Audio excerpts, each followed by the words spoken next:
సంక్రాంతి పండుగకు పేదలకు bumper offer ఇవ్వనుంది AP సర్కార్. సుమారు 10 లక్షల మంది పేదలకు స్మార్ట్ ఫోన్స్ అందించేందుకు సన్నద్దమవుతోంది. నగదు రహిత లావాదేవీలను పూర్తి స్థాయిలో అమలు చేయాలని చంద్రబాబు రచించుకుంటున్న ప్రణాళికల్లో భాగంగా ఉచిత స్మార్ట్ ఫోన్ల పథకం కూడా రూపుదిద్దుకుంది.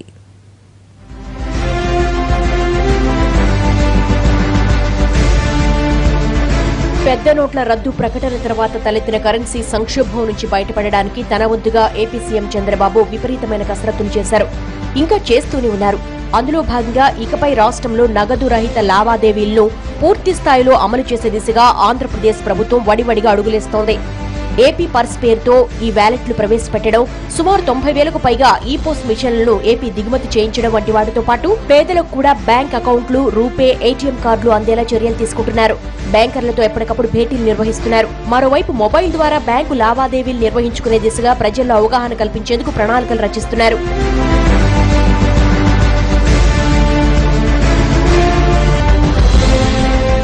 అయితే నగదు రహిత లావాదేవీలకు, మొబైల్ ద్వారా బ్యాంకు లావాదేవీల నిర్వహణకు కావలసిన స్మార్ట్ ఫోన్లు పేదలకు అందుబాటులో ఉండవనే భావన చంద్రబాబు నిర్వహించిన భేటీలో వ్యక్తమైంది. దీంతో పేదలకు ఉచితంగా స్మార్ట్ ఫోన్లు అందివ్వాలని ముఖ్యమంత్రి భావిస్తున్నారు. మన దగ్గర రికార్డు ఉంటుంది, లేకపోతే అలాంటి జెన్యున్ పూరెస్ట్ అది పూర్ ఉంటే వాళ్ళకు కూడా ఇస్తే ఈ డబ్బుల యొక్క క్రంచ్ తగ్గిస్తారు. దానికి కూడా నేను ఆపరేటర్ని, మ్యానుఫ్యాక్చరర్స్ పిలుస్తా, సర్వీస్ ఆపరేటర్ పిలుస్తా, బ్యాంకులో కూర్చుంటాం, గవర్నమెంట్ కూర్చుంటాం. సింపుల్ డివైస్ ఇచ్చిన ట్రాన్సాక్షన్ జరుగుతుంది.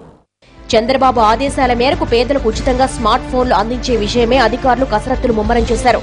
ఇప్పటికే 3 మొబైల్ కంపెనీల ప్రతినిధులతో సమావేశం నిర్వహించారు. తక్కువ ధరలో ఉండే స్మార్ట్ ఫోన్ల వివరాలు సేకరించారు.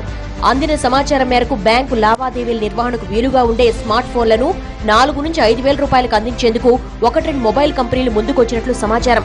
ఈ క్రమంలో లబ్ధిదారులను ఏ విధంగా ఎంపిక చేయాలన్న అంశంపైన అధికారులు ఫోకస్ పెట్టారు. దీంట్లో భాగంగా అందుబాటులో ఉన్న పల్స్ సర్వే డేటాను పరిగణలోకి తీసుకోవాలని అధికారులు భావిస్తున్నారు.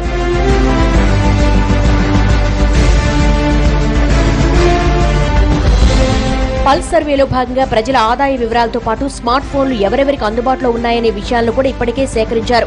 దీంతో లబ్ధిదారులను ఎంపిక చేసే విషయంలో తన పని సులువవుతుందనేది అధికారుల భావన. ప్రాథమిక స్థాయి చర్చలు ఇప్పటికే పూర్తయిన క్రమంలో మొబైల్ కంపెనీ ప్రతినిధులతో చంద్రబాబు కూడా భేటీ కానున్నారు. ఆ తర్వాత ఉచితంగా స్మార్ట్ ఫోన్ల పంపిణీపై మరింత క్లారిటీ వచ్చే అవకాశం ఉంది.